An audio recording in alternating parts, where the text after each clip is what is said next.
आप देख रहे हैं प्रोग्राम दस्तक रेहान तारिक के साथ। आज जिन स्टोरीज पर देंगे दस्तक उनमें शामिल है सिपाह सलार के वादे की तकमील, सिंध हुकूमत इफ़ाए अहद कब करेगी, वफाकी काबीना किसान दोस्त फैसले करने में नाकाम क्यों है, रुपए की कदर में इजाफा, मईशत में इस्तेहकाम क्यों नहीं।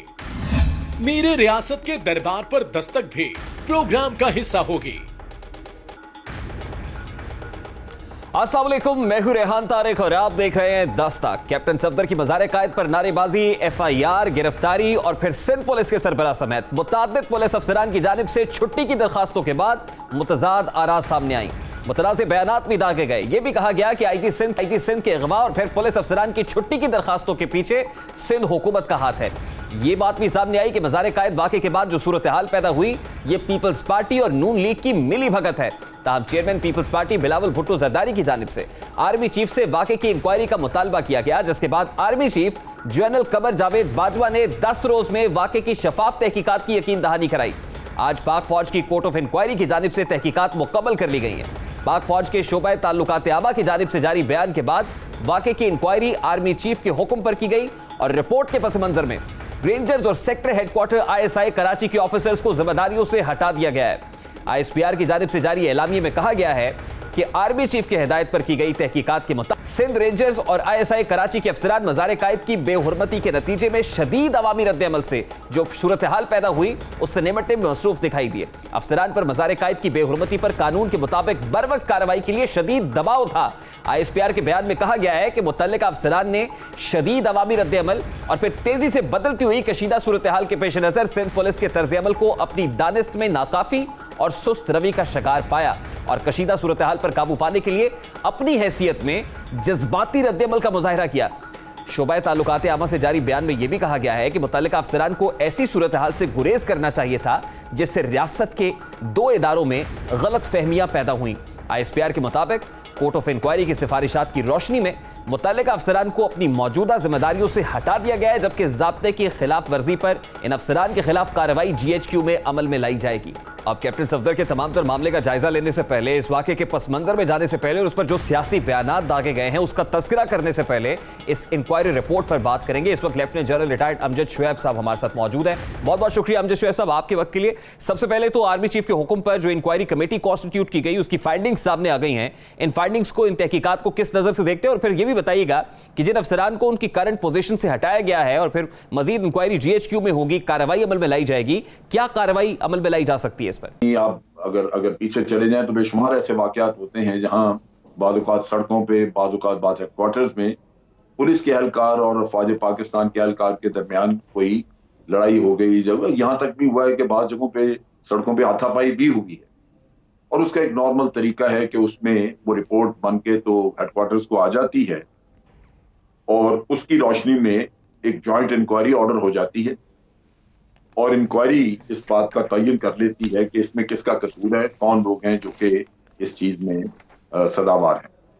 उसमें हमेशा अगर फौज पाकिस्तान के किसी आदमी ने ज्यादती की होती है तो उसको सजा होती है, लेकिन वो पब्लिक में अनाउंस नहीं होती क्योंकि ये एक इंटरनल एहतसाब का अमल है, वो चलता ही रहता है, पूरा साल चलता है। कहीं ना कहीं कोई वाकया हो गया, आप उसको करते हैं।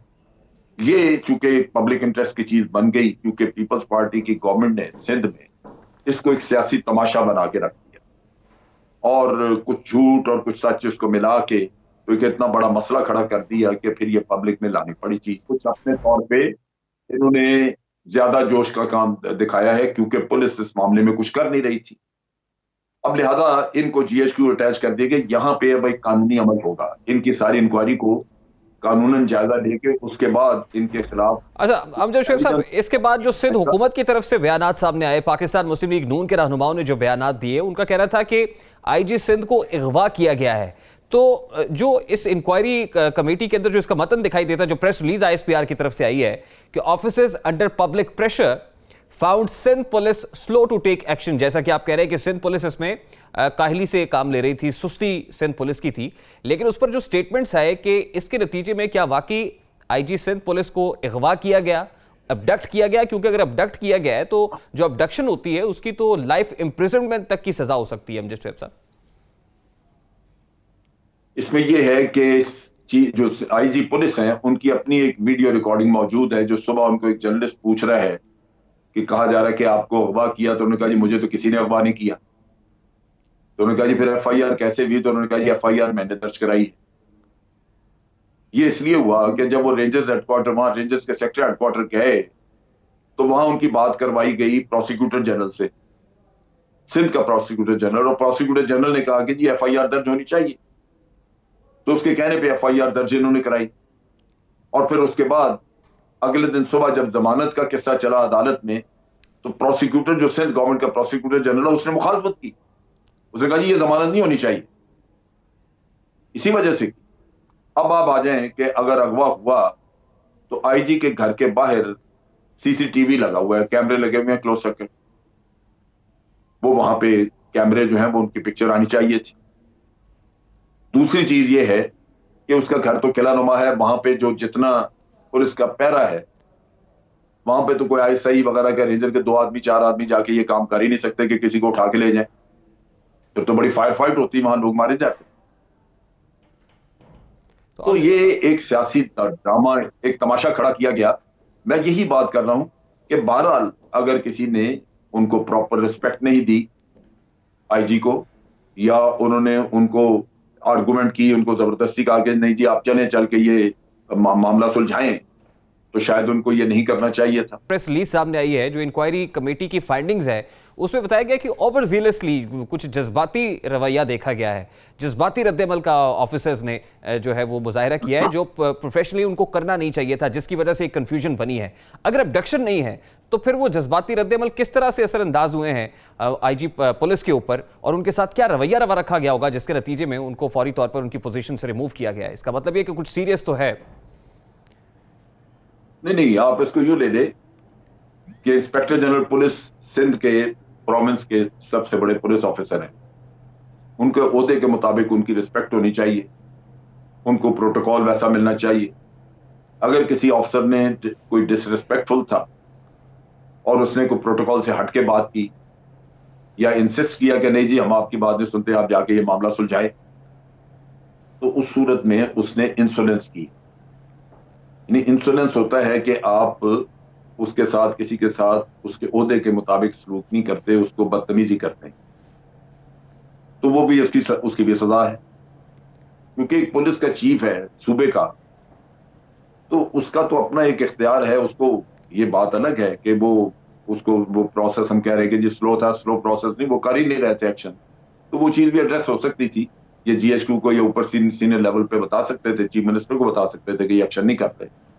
तो उन्होंने अपने तौर पे इसको रिजॉल्व करने की कोशिश की जिसमें लाजमन वो डिसरिस्पेक्टफुल हुए हो, लिहाजा वो उनको सजा उसकी दी जाएगी। ठीक है, बहुत बहुत शुक्रिया आपके वक्त के लिए। Lieutenant general retired Amjad Shoaib हमारे साथ मौजूद थे। गुफ्तगू आपने सुनी। अब कैप्टन सफदर के मामले का जायजा लिया जाए तो उनके खिलाफ मज़ार कायद पर नारेबाजी का मुकदमा दर्ज किया गया, जिसके बाद कानून नाफिज करने वाले इदारों ने कैप्टन सफदर को 19 अक्टूबर की सुबह कराची के एक मकामी होटल से गिरफ्तार किया था।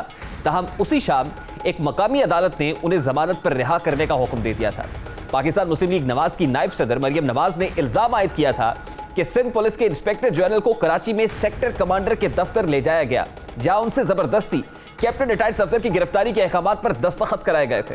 पाकिस्तान पीपल्स पार्टी के चेयरमैन बिलावल भुट्टो जरदारी की जानिब से मुतालबा किया गया आर्मी चीफ से। जनरल कमर जावेद बाजवा ने इस मामले का नोटिस लेते हुए कराची कोर कमांडर को हिदायत भी जारी की थी कि वो इस मामले से मुंसलिक हकायक का तयन करें और 10 रोज में रिपोर्ट पेश करें।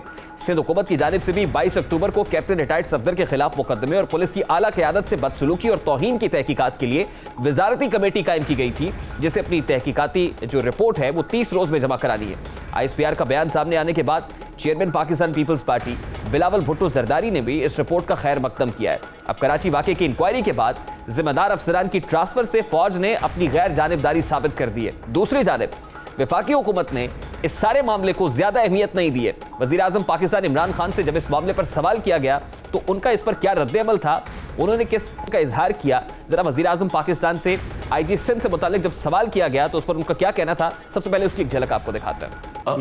अगवा कौन हुआ? अगवा वो IG सिंध को अगवा किया गया ना। मैं तो इसको कॉमेडी समझता हूँ। वज़ीर आज़म इमरान खान का कहना था कि वो IG सिंध के अगवा के मामले को कॉमेडी समझते हैं, यानी ऐसा कुछ नहीं हुआ। मज़ार कायद वाक़े के बाद गवर्नर सिंध इमरान इस्माइल खासे सरगर्म नजर आए।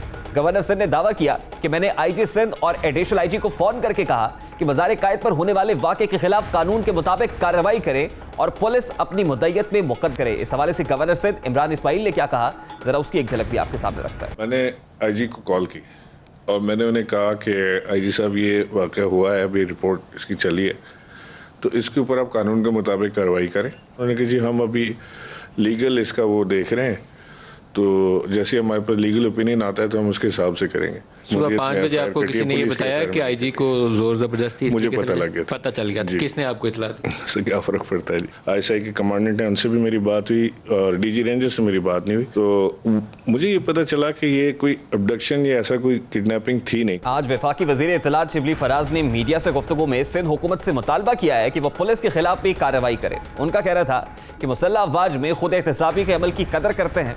अगर सिंध पुलिस बर वक्त FIR दर्ज कर देती तो मामला इतना पेचीदा ना होता। इस हवाले से शिबली फराज ने क्या कहा वो भी आपके सामने रखता है। पाकिस्तान आर्म फोर्सेस का जो अपना सेल्फ डिसिप्लिन और सेल्फ खुद एहतसाबी का जो अमल है वो हरकत में आया। अपने जो 2 ऑफिसर्स थे उनको जो है तो अपने ओहदों से हटा दिया है। इसके साथ साथ मैं ये भी कहता चलूँ कि अब ये फैसला तो हो गया, हालांकि उसकी तफसीलात दी भी गई हैं कि जो ऑफिसर्स थे उन्होंने, और इसका जो पस मंज़र है वो भी यही है कि जब अगर तो वक्त पे FIR दर्ज हो जाती, क्योंकि कई लोग मुश्तइल थे, हम जैसे लोग भी इस पे, हम काफ़ी पाकिस्तान के अवाम इस पे काफ़ी रंजीदा थे कि जो हुआ कायद आज़म के मज़ार पे, तो उसकी अगर बर वक्त अगर पुलिस FIA SHO ही उसकी FIR दर्ज कर देता तो ये वाक़यात इतने कॉम्प्लिकेटेड नहीं होते। अब यहाँ सवाल पैदा होता है कि पाक फौज के बाद सिंध हुकूमत भी गैर जानिबदार तहकीकात कर पाएगी? क्या पुलिस एहलकारों के खिलाफ कार्रवाई हो सकेगी? अब जबकि पाक फौज ने अपना वादा पूरा कर दिया है, क्या सिंध हुकूमत अपनी जिम्मेदारी अदा कर पाएगी? इन तमाम तर सवालात का जवाब देने की कोशिश करेंगे। इस वक्त पाकिस्तान पीपल्स पार्टी की सीनियर रहनुमा डॉक्टर नफीसा शाह हमारे साथ मौजूद है। बहुत बहुत शुक्रिया डॉक्टर साहब आपके वक्त के लिए। डॉक्टर साहब, बिलावल भुट्टो साहब की तरफ से मुतालबा किया गया था आर्मी चीफ से इंक्वायरी कमेटी बनाने के हवाले से। अब उस इंक्वायरी कमेटी की जो फाइंडिंग्स है वो भी मंजर आम पर आ गई हैं, और कुछ समझ आ रही है वो ये कि अगर सिंध पुलिस बर वक्त अपना किरदार अदा करती, FIR का इंदराज हो जाता और इस हवाले से वो प्रोएक्टिव अप्रोच के हामिल दिखाई देते, तो शायद 2 इदारों के अंदर तसादुम की फजा को रोका जा सकता था। डॉक्टर साहब जी, मैं इससे इख्तलाफ करती हूँ। मेरी इंटरप्रिटेशन कुछ और है। मेरी इंटरप्रिटेशन ये है कि जब ऑफिसर्स ने अपने कानूनी जो उनके पावर्स हैं वो तजावज़ करके एक सीनियर ऑफिसर को हरास किया, उसका नोटिस लिया चेयरमैन बिलावल भुट्टो जरदारी ने, फिर डिमांड किया आर्मी चीफ को, और फिर उन्होंने एक्शन लिया, और उस एक्शन से दोनों इदारों के बीच में जो तसादुम की कैफियत थी वो टल गई है और मामला जो है अब नॉर्मलाइज हुए हैं। मैं इसको ये नहीं कह सकती कि ये ऐसे तो कई इश्यूज हैं। पुलिस कईयों दफा जो है FIR टाइम पर नहीं रजिस्टर करती, तो कोर्ट का मामला था। कंप्लेनेंट कौन था पहले बताया जाए। वैसे भी FIR तो जो है वो दाखिले दफ्तर हो गई ना डॉक्टर साहब, FIR में उसका जिक्र ही नहीं है। FIR कुछ और कहता है, और इसी वजह से वो दाखिले दफ्तर भी हो गई। जो है हम क्या एक्सपेक्ट करें कि पुलिस जो है वो गलत केसेस रजिस्टर करे? और क्या ऐसी इमरजेंसी थी कि रात के अंधेरे में आपको वो काम करना था? तो जो तरीकेकार था वो गलत था। पुलिस भी ताबे है कानून के, आइन के, और सेट प्रोसीजर से वो चीज होती है, और उसका ये मतलब नहीं था हरगिज कि सीनियर ऑफिसरान को इस तरीके से हिरासत किया जाए। और उसका आप देखें कि नतीजा भी यही निकला कि चेयरमैन ने जब मुतालबा किया तो उस वक्त आर्मी चीफ ने एक मस्बत किरदार अदा करके मामले को हल कराया है। डॉक्टर साहब, ये जो FIR का इंदराज हुआ था ये इनको रिमूव किया है, अपने ओहदों से। बिल्कुल दुरुस्त फरमा रही हैं डॉक्टर साहब। ये जो FIR का इंदराज हुआ, ये हलीम आदिल शेख साहब जो पाकिस्तान तहरीक इंसाफ के रहनुमा है, उनके भांजे की मुद्दत में हुआ, और इस पर जो पाकिस्तान तहरीक इंसाफ के रहनुमा कहते रहे वो तो यकीनन वो मज़ार कायद तहफ़्फ़ुज़ ऑर्डिनेंस की बात करते रहे बार बार। आपको नहीं लगता कि सिंध हुकूमत को खुद इनिशिएटिव लेना चाहिए था उसके ऊपर? अगर इस तरह की वायलेशन हुई थी तो उस पर रियासत की मुद्दत में FIR का इंदराज होना चाहिए था, क्योंकि इसमें कहा जा रहा है, जो इंक्वायरी रिपोर्ट मंजर आम पर आई है, कि officers were under serious public pressure और they found Sindh police slow to take action. यानी सिंध पुलिस इस पर जो है वो सुस्त रवि का जो है वो शिकार दिखाई दे रही थी। तो आपको नहीं लगता कि इस पर सिंध हुकूमत की बहुत बड़ी रिस्पॉन्सिबिलिटी थी? देखिए, वफाकी हुकूमत की क्या रिस्पॉन्सिबिलिटी नहीं थी कि जब इस किस्म की तसादुम की कैफियत हुई तो वो रिजॉल्व करते। इमरजेंसी क्या थी? एक प्रोसेस होता है, केस रजिस्टर करने का एक प्रोसेस होता है, उसमें मैजिस्ट्रेट का रोल होता है। तो ये इसमें क्या इमरजेंसी थी कि आपको गन पॉइंट पर एक केस रजिस्टर कराना था और वो भी गलत?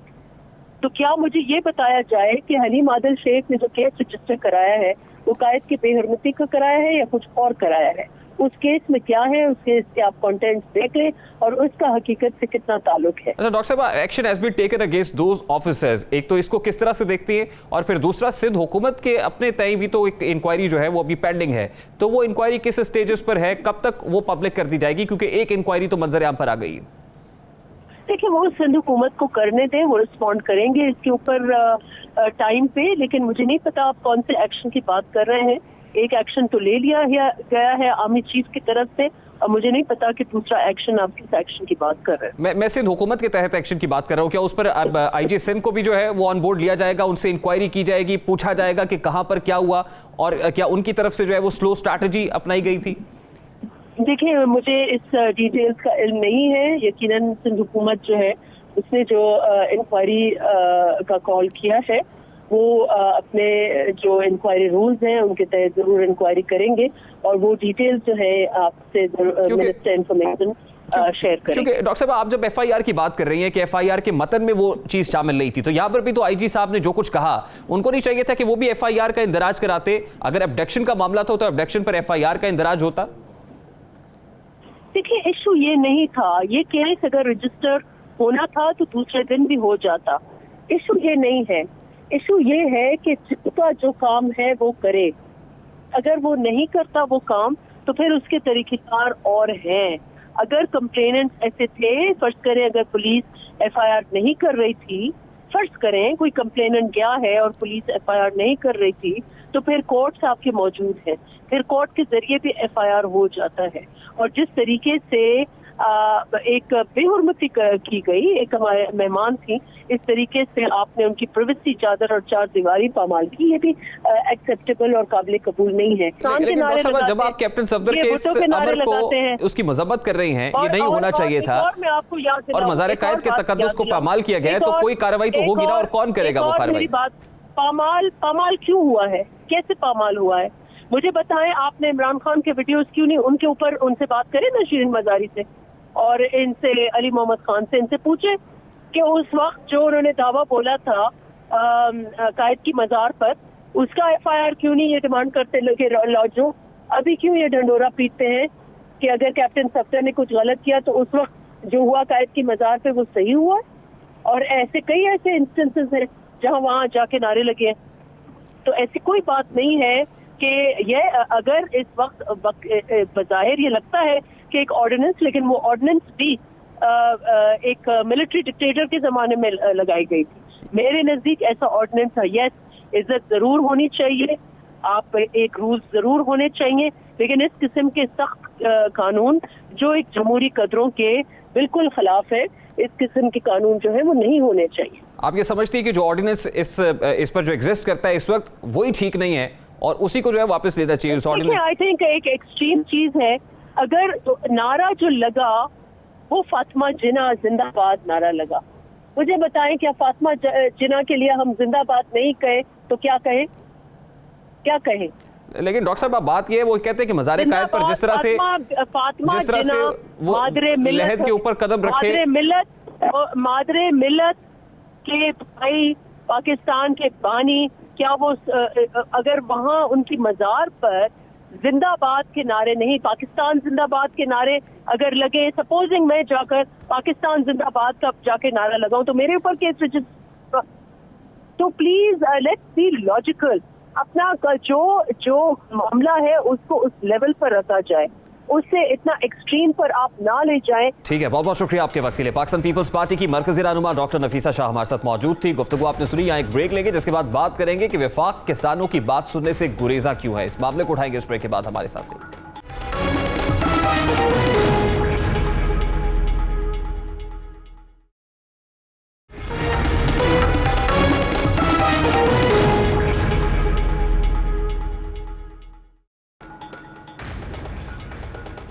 Welcome back. वज़ीर-ए-आज़म इमरान खान की ज़ेर सदारत आज वफाकी काबीना का इजलास हुआ, जिसमें काबीना ने सूबों की तजावीज़ को मुस्तरद करते हुए इमदादी कीमत 1650 रुपए फी मन बरकरार रखने का फैसला किया है।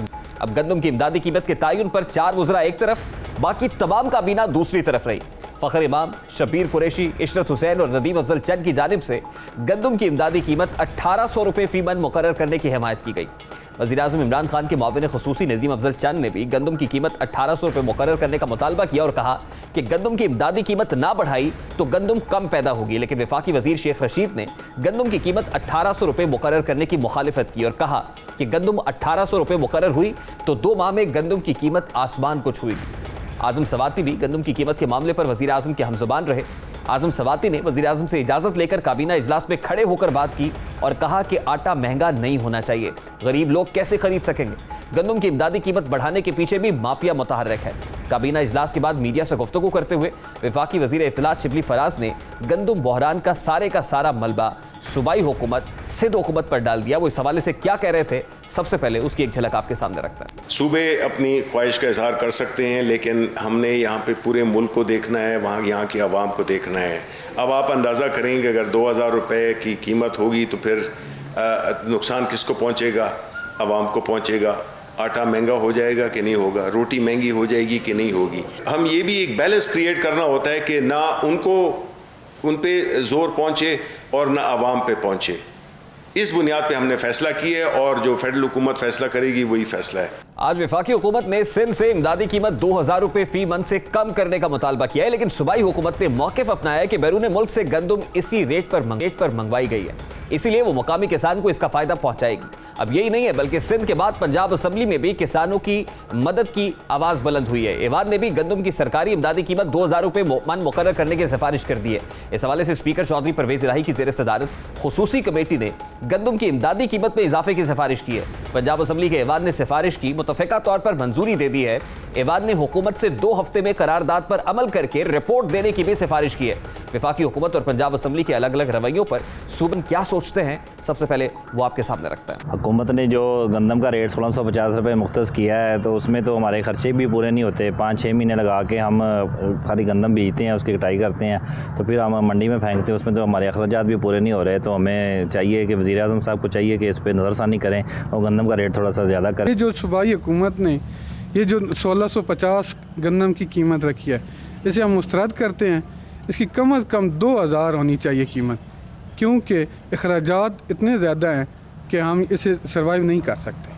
गंदम की प्राइस इन्होंने 1650 रुपये रखी है वफाकी हुकूमत ने, ये बहुत कम है। इसको कम अज़ कम 2000 रुपये होने चाहिए, क्योंकि अखराजात बहुत बढ़ गए हैं। इस वजह से फ्यूल की कीमतें बहुत ज़्यादा हैं और लेबर की भी बहुत कास्ट आ रही है। देखिए, जो हुकूमत ने गंदम का रेट निकाला है, कम से कम 2000 रुपये होना चाहिए, क्योंकि किसानों को तो कुछ फ़ायदा हो ना इसमें। तो क्यों इसमें जो 1600 रुपये, इसमें किसानों को तो कोई फ़ायदा नहीं है। जो वफाकी काबीना ने 1650 रुपये फ़ी मन गंदम का रेट मुकर्रर किया, हम उससे मुस्तरद करते हैं। जो हमारे प्यारे क़याद चौधरी परवेज़ इलाही साहब ने 2000 मन की तजवीज़ पेश की है, हम उसे अप्रिशिएट करते हैं। अब किसानों का मौक़िफ़ है कि गंदम की इमदादी कीमत में इजाफा ना किया गया तो गंदम की काश्त के अखराजात किसान की पहुँच से बाहर होने की वजह से कम काश्त करने पर किसान मजबूर होगा। कम गंदम काश्त होने के बायस मुल्क बहरानी कैफियत से 2-4 हो सकता है। किसानों का शकवा है कि खाद, बीज, ज़राई अद्वियात और बिजली पर हुकूमती सब्सिडी उन तक नहीं पहुँच पा रही है। अब सवाल पैदा होता है कि हुकूमती सब्सिडी के असरात किसान तक क्यों नहीं पहुँच रहे हैं? हुकूमत किसान को हर मैदान में नज़रअंदाज क्यों कर रही है?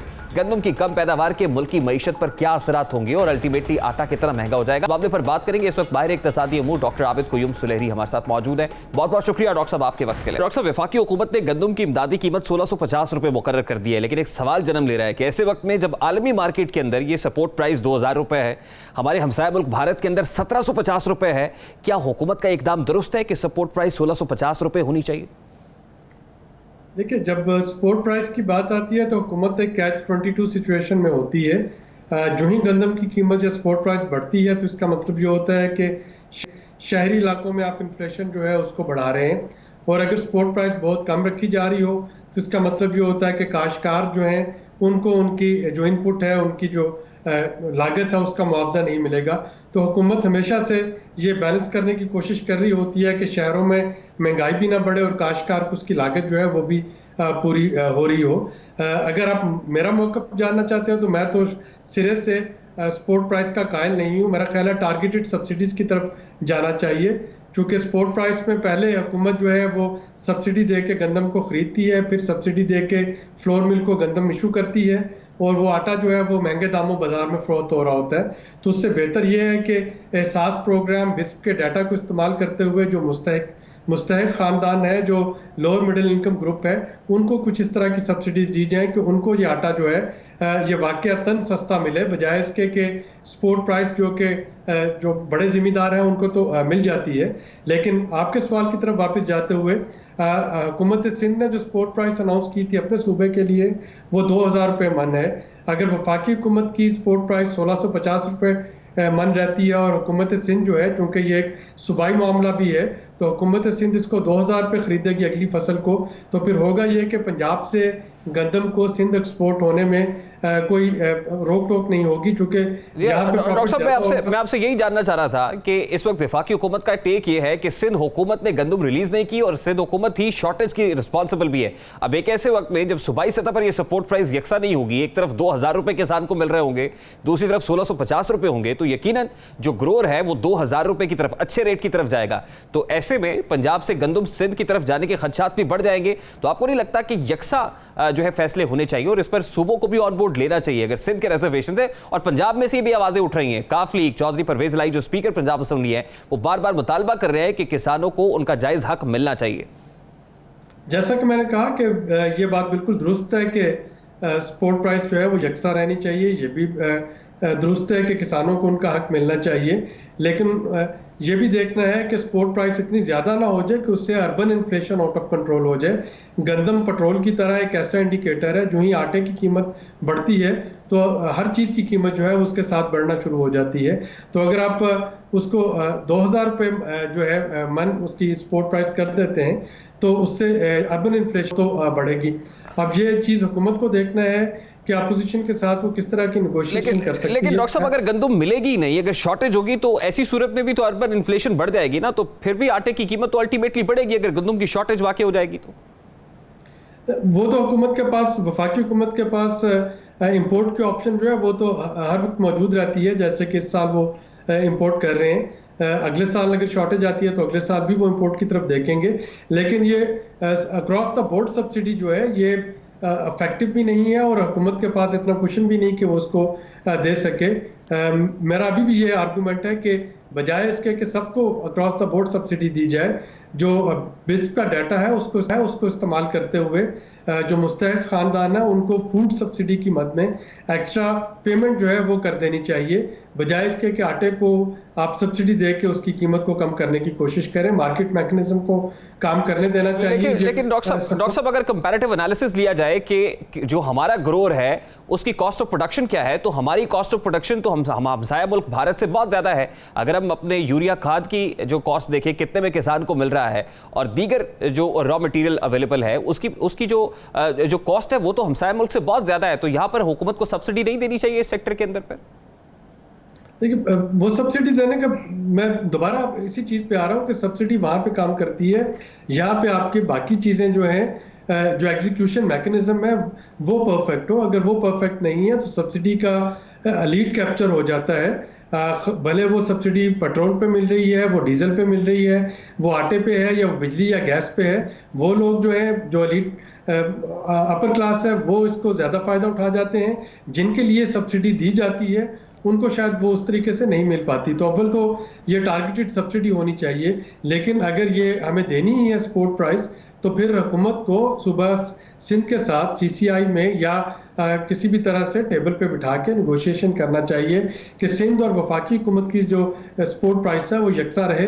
अगर सिंध जो है वो ज़्यादा सपोर्ट प्राइस ऑफर कर रहा होगा तो फिर पंजाब से गंदम जो है वो सिंध की तरफ स्मगल होगी और जो सारा का सारा जो सपोर्ट प्राइस का मैकेनिज्म। तो डॉक्टर साहब अगर वफाकी हुकूमत की तरफ से 1650 रुपए की कीमत बरकरार रखी जाती है और सिंध हुकूमत भी इस पर डटी रहती है कि 2000 रुपए फी मन वो सपोर्ट प्राइस की मद में किसान से खरीदेंगे, तो फिर आप मुस्तकबिल करीब में क्या देख रहे हैं मार्केट के अंदर? क्या फिर इसी तरह मार्केट ड्राई हो जाएगी?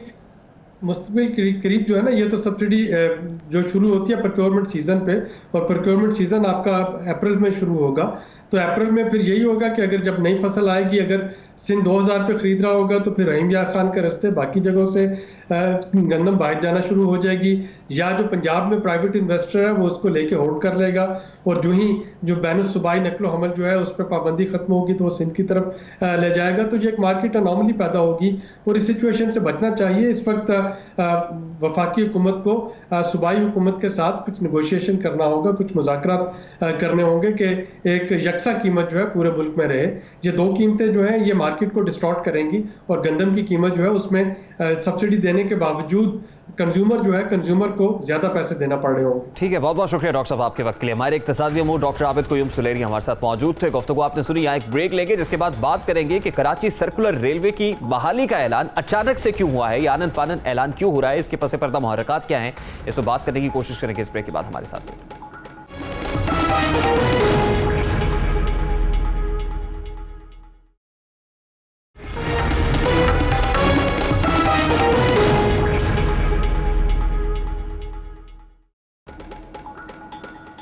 वेलकम है। कराची सर्कुलर रेलवे से मुतालिक सुप्रीम कोर्ट ऑफ पाकिस्तान में आज एक अहम केस की समाअत हुई, जिसके बाद सुप्रीम कोर्ट ने कराची सर्कुलर रेलवे केस में सिंध हुकूमत और रेलवे को तौहीन अदालत का नोटिस जारी कर दिया है। Chief justice of Pakistan justice Gulzar Ahmed की सरबराही में 3 रुकनी बेंच ने कराची सर्कुलर रेलवे केस की समाअत के दौरान सेक्रेटरी रेलवेज और चीफ सेक्रेटरी सिंध को जाती हैसियत में पेश होने का हुक्म दिया है, जबकि साथ ही DGFWO को भी जाती हैसियत में पेश होकर वजाहत देने का हुक्म सादिर किया है।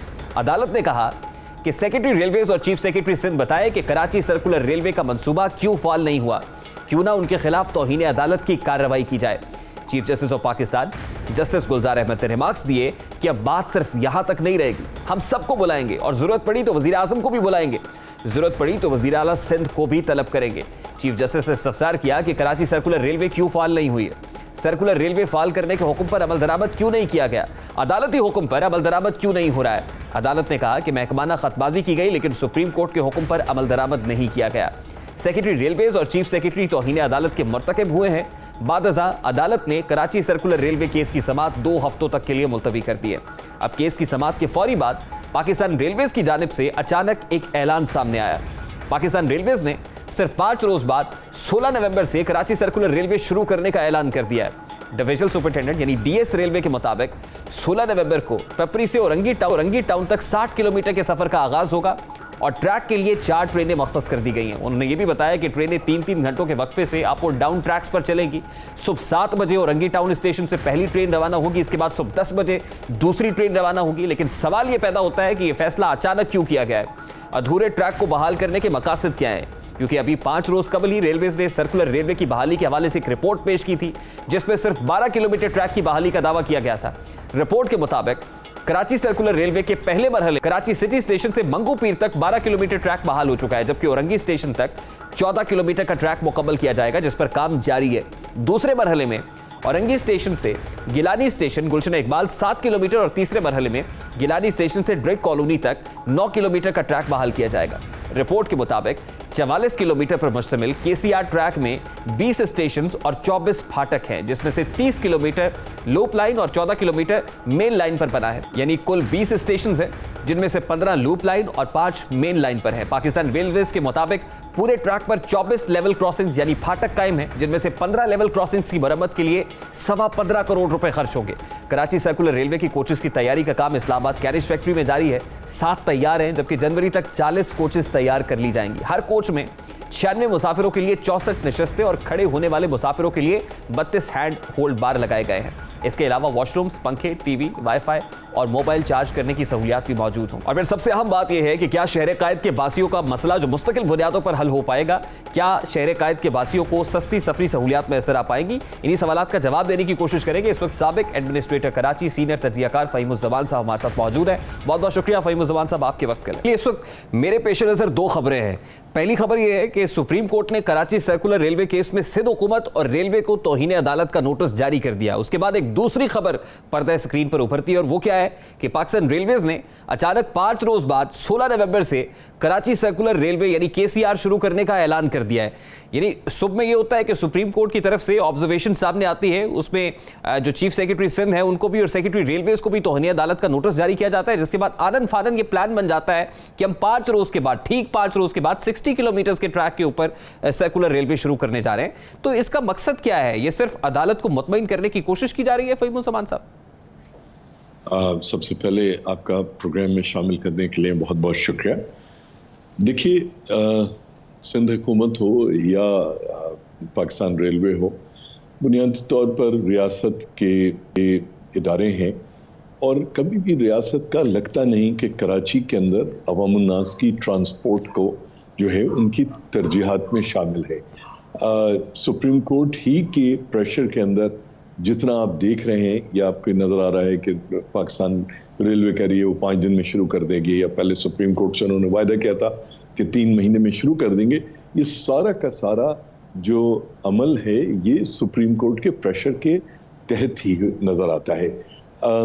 कराची में एक ज़माना था, यानी 1998-99 जब सर्कुलर रेलवे बंद हुई, कराची में 20-22 हज़ार बसें चला करती थीं और चूंकि लेवल क्रॉसिंग्स थी, एक सिंगल ट्रैक था, KCR कोई बहुत एफिशिएंट ट्रांसपोर्ट का जरिया नहीं थी, इसलिए वो अपनी मौत आप मर गए।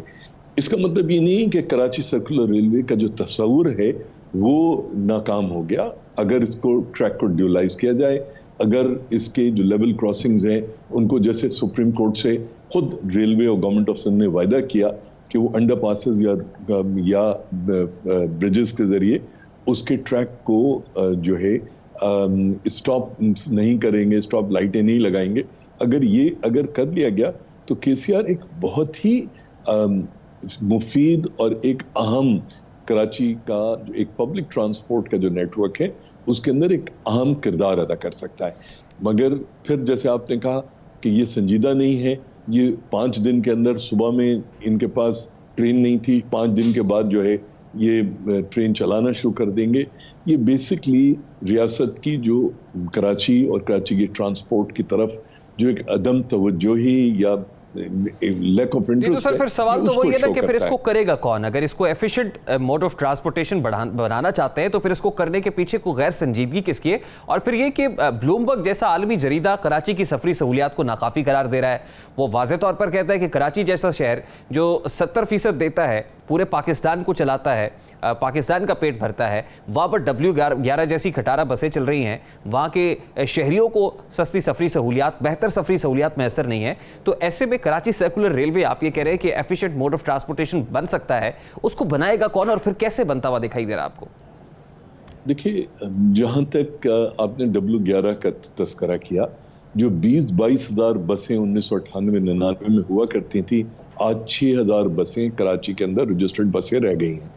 1998-99 में जब कराची सर्कुलर रेलवे बंद हुई, कराची में 3 लाख रजिस्टर्ड कारें थी, 3.5 लाख मोटरसाइकिलें थी। आज 16 लाख रजिस्टर्ड कारें हैं। कराची में लोगों ने मजबूरी के आलम में 41 लाख से ज्यादा मोटरसाइकिलें खरीदनी है। कराची के अंदर सर्कुलर रेलवे या पब्लिक ट्रांसपोर्ट का कोई भी निज़ाम कहीं से भी ले, वो बहुत ही कमर्शियली वायबल है। लोगों को ट्रांसपोर्ट चाहिए, वो उसके लिए पैसे खर्च करने को तैयार होंगे। मसला जिस तरह से हमारी रियासत तकरीबन हर चीज में अदम तवज्जो ही दिखाती है, जहां पर अवामुन नास का मसला है, उनको शायद इस बात का यकीन नहीं है कि कराची सर्कुलर रेलवे एक कमर्शियली वायबल ऑप्शन हो सकता है। इनको किसी को समझाना पड़ेगा। देखिए, रेलवे में और आप तो नहीं चला सकते, चलानी तो रियासत ही को पड़ेगी, मगर उसका जो फायदा है, अगर आप कराची को एक अच्छा ट्रांसपोर्ट का निज़ाम दे दें, सिस्टम दे दें, जो कि कराची सर्कुलर रेलवे बन सकती है, तो जिस 70% रेवेन्यू की आप बात कर रहे हैं, जो वो उससे ज़्यादा बेहतर, ज़्यादा वो कर सकता है। कराची के लोग अभी जो है अपने दिन का एक बड़ा वक्त ट्रांसपोर्ट की तलाश में गुजारते हैं। अगर कराची सर्कुलर रेलवे, और अगेन मैं जैसे पहले अर्ज किया, ये गवर्नमेंट ऑफ सिंध हो या पाकिस्तान रेलवे हो या किसी किस्म का पब्लिक प्राइवेट पार्टनरशिप हो, अगर इसको अगर किया जाए तो ये बहुत अच्छा। मुझे याद पड़ रहा है सर, मुझे याद पड़ रहा है कि माजी करीब में एक प्राइवेट बस कंपनी ने एक सहूलत शुरू करने की कोशिश की, लेकिन उसके आड़े ट्रांसपोर्ट माफिया आ गया। तो क्या ट्रांसपोर्ट माफिया भी एक ऐसा कार्टेल बना हुआ है कि जो चाहता नहीं है कि कराची सर्कुलर रेलवे जैसा प्रोजेक्ट शुरू हो, फिर एग्जीक्यूट हो और फिर लोग उसकी तरफ रुख करें, तो उससे ट्रांसपोर्ट माफिया का जो इंटरेस्ट है वो जाता रहेगा? देखिए, जहाँ तक ट्रांसपोर्ट माफिया का ताल्लुक है तो मैं फिर अर्ज करूँ, कराची के अंदर पब्लिक ट्रांसपोर्ट बची ही नहीं है, चाहे वो प्राइवेट हो चाहे सरकारी हो। 6000 बसें, अगर पहले 22,000 बसें थी, अगर कराची के अंदर ट्रांसपोर्ट माफिया वाकई में इतना ताकतवर होता तो वो बसों की तादाद बढ़ जाती, रिक्शा टैक्सियों की तादाद बढ़ जाती। कराची में ना रिक्शाएं हैं, ना कराची में बसें हैं। तो ये एक नाराबाजी है कि ट्रांसपोर्ट माफिया जितना एग्जिस्ट करता है वो उतनी अपनी सी कोशिश जरूर करता है अपनी स्पेस क्रिएट करने का, मगर रियासत, देखिए कराची में बहुत लड़ाई झगड़े होते थे, कत्ल गारत गरी होती, जब रियासत ने तय किया नहीं होगा वो चीज़ ख़त्म हो गई। इसी तरह से कराची के अंदर रियासत का ये कहना कि ट्रांसपोर्ट माफिया इस बात की इजाज़त नहीं देता कि कराची में कोई संजीदा या शरीफाना ट्रांसपोर्ट सिस्टम काम करे, वो सिर्फ और सिर्फ बहानाबाजी है, वो उसका हकीकत से कोई ताल्लुक वास्ता नहीं। ठीक है, बहुत बहुत शुक्रिया आपके वक्त के लिए। साबिक एडमिनिस्ट्रेटर कराची फ़हीमुज़्ज़मान हमारे साथ मौजूद थे, उनकी गुफ्तगू आपने सुनी। यहाँ एक ब्रेक लेंगे, जिसके बाद बात करेंगे कि अजहर अली को टेस्ट क्रिकेट टीम की कप्तानी से क्यों हटाया गया और फिर बाबर आजम कितने अच्छे कप्तान साबित हो सकते हैं। इस मामले पर बात होगी इस ब्रेक के बाद। हमारे साथ रहिए।